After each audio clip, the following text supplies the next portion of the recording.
Everyone, I hope you are doing great. आज का lecture बहुत ज़्यादा स्पेशल है बिकॉज आज हम डिस्कस करने वाले हैं मॉडर्न ड्रामा के बारे में, जो कि इंग्लिश लिटरेचर के स्टूडेंट्स के लिए काफ़ी ज़्यादा इंपॉर्टेंट है।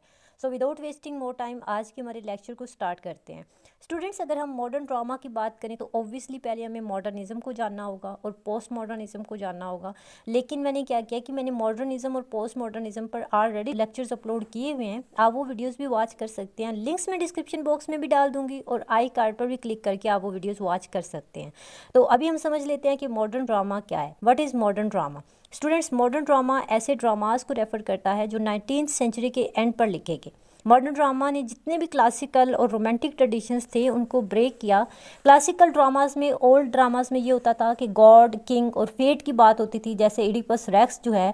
इसी तरह से रोमांटिक ड्रामास में इमोशन और इमेजिनेशन पर फोकस किया जाता था। बट मॉडर्न ड्रामा के अंदर आम लोग, ऑर्डिनरी पीपल, ठीक है, जैसे स्टूडेंट्स, वर्कर्स और टीचर्स वगैरह को दिखाया गया। स्टूडेंट्स, मॉडर्न ड्रामा में साइकोलॉजिकल कॉन्फ्लिक्ट को दिखाया जाता है, जैसे लोग किस तरह से टेंशन को फेस करते हैं, डिप्रेशन, लोनलीनेस और आइडेंटिटी क्राइसिस जो हैं, ये सभी चीज़ें मॉडर्न ड्रामा के अंदर दिखाएगी। वी कैन से कि मॉडर्न ड्रामा के अंदर ह्यूमन बीइंग की रियल लाइफ प्रॉब्लम्स, ये सभी चीज़ें दिखाई जाती हैं, जैसे उनकी आइडेंटिटी क्राइसिस, उनके mental traumas, war, love and loss, ये सारी चीज़ें मॉडर्न ड्रामा के अंदर दिखाई जाती हैं। यहाँ पर मैंने आप लोगों के लिए मॉडर्न ड्रामा की 2 और डेफिनेशंस भी ऐड की हैं। इनको भी आप रीड कर सकते हैं और इवन अपनी असाइनमेंट्स में भी विदाउट एनी हेजिटेशन ऐड कर सकते हैं। अभी हम मॉडर्न ड्रामा के हिस्टोरिकल बैकग्राउंड की बात करते हैं। मॉडर्न ड्रामा जब अमर्ज हुआ ना, तो उस टाइम में पूरी दुनिया के अंदर बहुत ही मैसिव चेंज आया। यानी ये मॉडर्न ड्रामा रैंडमली अपीयर नहीं हुआ था। It was born from historical shocks. जैसे 19th सेंचुरी में अप्रोक्सीमेटली 1760 to 1840 के अंदर इंडस्ट्रियल रेवोल्यूशन आया। It change the world. और याद रहे, जितने भी चेंजेस आ रहे थे इंडस्ट्रियल रेवोल्यूशन के टाइम में, उन सब का ड्रामा पर बहुत ज़्यादा असर पड़ रहा था। ये टाइम मशीन्स का टाइम था। लोग गाँव से शहरों में जा रहे थे काम करने के लिए, यानी ह्यूमन लाइफ जो थी वो मैकेनिकल हो गई थी और इमोशन, रिलेशनशिप, ये सभी कुछ वीक होने लगे। ड्रामाटिस्ट ने क्या किया कि ये जितने भी चेंजेस थे, इन सभी चेंजेस को स्टेज पर दिखाना शुरू किया। ड्रामास के अंदर factory life, poor workers, emotional isolation, ऐसे टॉपिक्स को हाईलाइट किया जाने लगा। जैसे अगर हम हेनरी गिब्सन का एक प्ले देखते हैं, an enemy of the people, इसके अंदर उन्होंने इंडस्ट्रियल पोल्यूशन को दिखाया, करप्शन को दिखाया। इब्सन ने क्या किया कि सोसाइटी के उन तमाम फ्लॉज को एक्सपोज किया जो इंडस्ट्रियलाइजेशन के बाद आए थे, ठीक है। उसके अलावा अर्बनाइजेशन की अगर हम बात करें तो अर्बनाइजेशन में क्या हुआ कि लोग गांव से शहरों में जाने लगे, यानी इंडस्ट्रियल रेवोल्यूशन ने लोगों को गांव से शहरों की तरफ जाने पर मजबूर कर दिया। ऑलमोस्ट 70% या फिर 80% लोग जो थे वो विलेज से सिटीज़ में जा चुके थे और शहरों में वो सभी अर्बन स्लम्स में रहने लगे। स्टूडेंट्स, मॉडर्न ड्रामास के अंदर अर्बनाइजेशन के तमाम नेगेटिव इफेक्ट्स को दिखाया गया। जैसे टी.एस. एलियट का एक ड्रामा है द कॉकटेल पार्टी। इस ड्रामा के अंदर जो कैरेक्टर्स हैं वो अपने पर्सनल प्रॉब्लम्स में उलझे नजर आते हैं। अर्बन लाइफ जस्ट जो है दिखने में ग्लैमरस दिखाई गई, उसके जितने भी रियल प्रॉब्लम्स थे, उसकी लोनलीनेस, उसका जो भी नेगेटिव इम्पैक्ट्स थे, वो सभी मॉडर्न ड्रामास के अंदर हाईलाइट किए गए।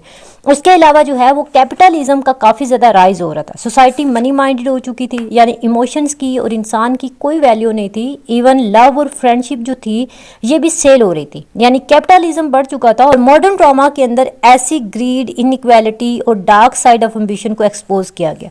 स्टूडेंट्स, उस टाइम पीरियड में क्या हुआ, इंडस्ट्रियल रेवोल्यूशन के टाइम पीरियड में डिक्लाइन हुआ रिलीजन का, ठीक है। रिलीजन का काफ़ी ज़्यादा डिक्लाइन हुआ। साइंस और लॉजिक ने रिलीजन को चैलेंज करना शुरू कर दिया। आइडेंटिटी क्राइसिस जो थे वो बढ़ने लगे, स्पेशली वर्ल्ड वार्स के बाद। यानी पहले क्या होता था कि क्लासिकल और मिडिवल टाइम्स में religion was central to life. लोग ये समझते थे कि सब कुछ गॉड की मर्जी से होता है और प्लेस के अंदर भी मिरेकल्स, गॉड, सिन, फेथ, ये सभी कॉमन था। लेकिन इंडस्ट्रियल रेवोल्यूशन के बाद लोगों ने ये देखा कि साइंस ज़्यादा बेहतर है, वो ज़्यादा लॉजिकली चीज़ों को एक्सप्लेन करती है। मशीनों ने क्या किया, लोगों को एम्पावर करना शुरू कर दिया। तो फिर क्या हुआ, वार, पॉवर्टी और इलनेस, इन सब ने लोगों के फेथ को हिला दिया। तो उसी टाइम में डार्विन की theory I, theory of evolution, जिसमें उसने बोला कि हम गॉड की क्रिएशन नहीं है बल्कि एक बायोलॉजिकल प्रोसेस का नतीजा है। तो इसके नतीजे में लोगों का ईमान और ज़्यादा कमज़ोर होने लगा, मज़हब का जो इन्फ्लुएंस था वो कम होने लगा और साइंस का इम्पैक्ट ये हुआ कि मैन बिकम सेंटर, ठीक है। मॉडर्न ड्रामा के अंदर ये सब कुछ दिखाया जाने लगा। अगर हम इसकी एग्जांपल देखें तो waiting for Godot by Samuel Beckett great example है, जिसके अंदर दो लोग गॉड का इंतजार करते हैं बट गॉड नहीं आता। इससे उनकी होपलेसनेस, मीनिंगलेसनेस ऑफ लाइफ को दिखाया जाता है। अगर हम वर्ल्ड वार्स की बात करें तो स्टूडेंट्स वर्ल्ड वार 1 और वर्ल्ड वार 2 ने पूरी दुनिया को डिस्ट्रॉय कर दिया। ह्यूमैनिटी, मोर्टैलिटी और रिलेशनशिप सभी कुछ खत्म हो गया और लोग इमोशनली, फिजिकली और मेंटली शैटर्ड हो गए थे। बेर्टोल्ट ब्रेक्ट ने एक ड्रामा लिखा mother of courage and her children, जिसमें उन्होंने दिखाया कि जंग के बीच से कैसे एक माँ अपनी फैमिली को बचाने की कोशिश करती है। इस प्ले से हमें ये पता चलता है कि वार किसी को नहीं छोड़ता, ना माँ, ना बच्चा, ना मोरल वैल्यूज, किसी को भी नहीं छोड़ता। तो आई होप आपको historical background of modern drama कुछ अच्छे से समझ आ गया होगा। अभी हम कैरेक्टरिस्टिक्स ऑफ मॉडर्न ड्रामा को डिस्कस करते हैं। Realism means reality. Modern dramas के अंदर इमेजिनेशन और फैंटेसी को छोड़कर रियल लाइफ प्रॉब्लम्स, ऑर्डिनरी लोगों के जो प्रॉब्लम्स थे, रियल लोकेशन जो थी जैसे घर, ऑफिस वगैरह, ये सब कुछ दिखाया जाने लगा। इसके अलावा कॉमन कैरेक्टर्स जैसे टीचर, वर्कर, सर्वेंट्स, हाउसवाइफ, ये सभी कैरेक्टर्स मॉडर्न ड्रामास में दिखाए गए। अगर हम इसकी लिटरेचर के अंदर एग्जांपल देखें तो हमारे पास जीबी शाह का एक प्ले है मिसेस वरन्स प्रोफेशन। इस प्ले के अंदर एक प्रोस्टिट्यूट की रियल लाइफ स्ट्रगल को दिखाया गया। उसके बाद आता है हमारे साइकोलॉजिकल कॉन्फ्लिक्ट्स। कैरेक्टर्स के इमोशंस क्या हैं, उनके अंदर चलने वाली जो कॉन्फ्लिक्ट है, फियर जो है, उनकी जो डिजायर्स हैं, उनको एक्सप्लोर किया जाता है। Means inner thoughts, traumas, mentally character किस प्रॉब्लम्स को फेस कर रहे हैं। उसके अलावा जो उनकी आइडेंटिटी क्राइसिस है, ये सभी चीज़ें मॉडर्न ड्रामास के अंदर दिखाई जाने लगी। उसके अलावा social criticism, modern dramatist became social rebel. उन्होंने सोसाइटी के अनफेयर सिस्टम को क्रिटिसाइज करा है, जैसे gender inequality, class difference, corruption, politics. Henry Gibson का वर्क अ डॉल्स हाउस जो है, इसके अंदर वुमेन की ऑपरेशन को दिखाया गया। यानी इस ड्रामा के अंदर सोशल क्रिटिसिज्म को बहुत अच्छे से दिखाया गया। सिंबोलिज्म को यूज किया जाने लगा आइडियाज और मीनिंग्स कन्वे करने के लिए। ड्रामास के अंदर यूज होने वाले हर image, dream and fantasy had a concrete symbols. जैसे इस तरह से थीम्स, सिंबल्स के थ्रू जो प्ले है, जो ड्रामा है, उसके थीम को रिवील किया जाने लगा। उसके अलावा आता है हमारे पास absurdism. Absurdism is a literary movement. Absurdism express करती है कि human life has no inherent meaning and the world is irrational,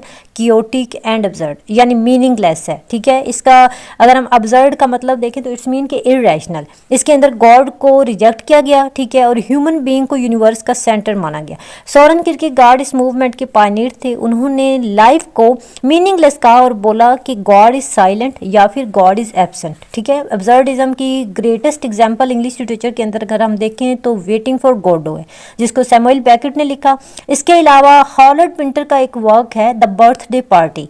ये दोनों वर्क्स जो हैं ये अब्सर्डिज्म को बहुत अच्छे से कवर करते हैं। उसके अलावा हमारे पास है नेचुरलिज्म। स्टूडेंट्स, ये भी रियलिज्म की एक फॉर्म है जिसके अंदर नेचर को इंपॉर्टेंस दी गई है, यानी साइंस और टेक्नोलॉजी को इंपॉर्टेंस नहीं दी गई। नेचुरलिज्म के अंदर लाइफ को without any exaggeration, without any fantasy दिखाया गया और इसके अंदर हेरिडिटी, इन्वायरमेंट और सोशल कंडीशंस को दिखाया गया। एमिली जोला जो है उनको फादर ऑफ नेचुरलिज्म कहा जाता है। नेचुरलिस्टिक प्लेस में एंटोन शेक्यू का एक वर्क है द चेरी ऑर्चर्ड। उसके अलावा आर्थर मिलर का वर्क है डेथ ऑफ द सेल्समैन। इसके अलावा हमारे पास है open ending, that is last characteristics of modern drama. Students, open ending means modern drama के अंदर हैप्पी एंडिंग नहीं होती थी, यानी स्टोरीज को क्लियरली नहीं एंड किया जाता था, बल्कि ऑडियंस को सोचना पड़ता था कि इसके एंड पर क्या होगा। जैसे वेटिंग फॉर गॉडो के अंदर अनक्लियर एंडिंग दिखाई गई, जिसमें गॉडो आते ही नहीं है। अब रीडर जो है वो खुद सोचता रहे, खुद देखता रहे और इसके ऊपर जो है फोकस करता रहे कि एट द एंड क्या होगा। तो इसी तरह से जो मॉडर्न ड्रामाज हैं उनको अन एंड छोड़ दिया जाता था, उनकी ओपन एंडिंग होती थी। उनको उनके अंदर जो है वो क्लियरली कोई एंड नहीं होता था कि ये फाइनल इसके अंदर हो गया है, ऐसा कुछ नहीं होता था, बल्कि उनको ओपन एंड छोड़ दिया जाता था। हम मॉडर्न ड्रामा की टर्म्स को डिस्कस करते हैं। सबसे पहले हमारे पास है एक्सप्रेशनिज्म, दैट इज फर्स्ट हमारे पास है एक्सप्रेशनिज्म। ये टर्म दुनिया को ऐसे दिखाती है जैसे एक डिस्टर्बेंस या फिर परेशान इंसान दिखता है। जैसे फॉर एग्जाम्पल अगर कोई कैरेक्टर मेंटली डिस्टर्ब है तो उसके इमोशंस को शो करना। ठीक है, it is a very famous term. इसमें कैरेक्टर के दिल और दिमाग के अंदर जो सर्च चल रही होती है, जो थॉट्स चल रहे होते हैं, वो बिना किसी ऑर्डर के दिखाए जाते हैं। जैसे हम किसी से बात करते करते अपने बचपन के बारे में सोचने लग जाते हैं, यानी ख्यालों में खो जाते हैं। तो ये टर्म जो है किसी भी ड्रामा के अंदर, किसी भी वर्क के अंदर इंसान के मेंटल डिस्टर्बेंस को दिखाती है। नेक्स्ट वी है stream of consciousness. Our characters thoughts flow randomly like in the human mind. Student, stream of consciousness एक ऐसी टेक्निक है जिसके अंदर कैरेक्टर्स के थॉट्स और फीलिंग्स को एज अ कंटिन्यूअस फ्लो लॉ की तरह दिखाया जाता है।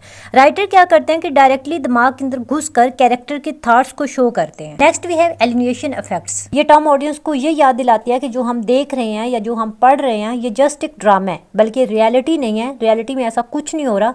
ब्रेक्ट जो है वो चाहते हैं कि लोग इमोशनल ना हो, बल्कि वो सोचें, समझें और सोसाइटी में चेंज लाने की कोशिश करें। उसके बाद आता है हमारे पास मिनिमलिज्म। स्टूडेंट्स, मिनिमल करना, ठीक है, चीज़ों को कम से कम करके दिखाना, थोड़ी सी चीज़ में, थोड़े से सेंटेंस में, छोटे से सेंटेंस में ज़्यादा बात करना। इट मीन्स कि कम से कम चीज़ों को ज़्यादा से ज़्यादा डेप्थ में दिखाना, चीज़ों को मिनिमलाइज करके दिखाना। उसके बाद आता है हमारे पास irony. Irony is a literary device where the actual meaning is opposite to the literal meaning. Modern drama के अंदर आयरनी का बहुत ज़्यादा यूज़ किया गया। We can say modern drama में आयरनी रियलिटी को एक्सपोज करता है, हिपोक्रेसी, डबल स्टैंडर्ड और बिटर ट्रूथ को दिखाता है। अभी हम मॉडर्न ड्रामा के कुछ मोस्ट इंपॉर्टेंट ड्रामाटिस्ट और उनके मेजर वर्क्स को डिस्कस करते हैं। सबसे पहले हमारे पास है हेनरिक इब्सन। हेनरिक इब्सन 1828 में नॉर्वे के अंदर पैदा हुए थे। इन्हें फादर ऑफ मॉडर्न ड्रामा भी कहा जाता है। स्टूडेंट्स, इब्सन ने ट्रेडिशनल सोसाइटी की हिपोक्रेसी को एक्सपोज किया और वुमेन्स राइट और इंडिविजुअलिटी जैसे बोल्ड टॉपिक्स को स्टेज पर लाया, ठीक है, यानी उसको एक्सपोज किया। उनका सबसे ग्रेट वर्क जो है वो है अ डॉल्स हाउस, जो कि 1879 में पब्लिश हुआ। इसके अंदर एक वुमेन जो है वो अपनी आइडेंटिटी ढूंढने के लिए अपने हस्बैंड और बच्चों को छोड़ देती है।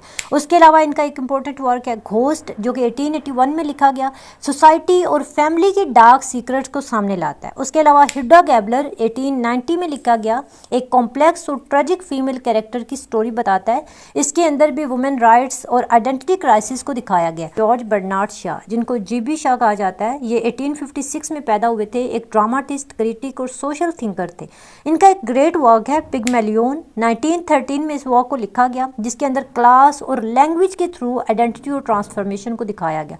उसके अलावा आर्म्स एंड द मैन 1894 में इन्होंने लिखा, जिसके अंदर वार और रोमांस पर एक कॉमिक स्टार किया गया। इन्होंने लिखा मैन एंड सुपरमैन, जो कि 1903 में लिखा गया। ये एक फिलोसफिकल और सोशल कॉमेडी है। उसके बाद हमारे पास आते हैं सैमुअल बेकेट। सैमुअल बेकेट 1906 में आयरलैंड में पैदा हुए थे और अब्सर्ड थिएटर के सबसे इंपॉर्टेंट राइटर हैं। उनके ड्रामाज एग्जिस्टेंशियलिज्म और ह्यूमन होपलेसनेस को दिखाते हैं।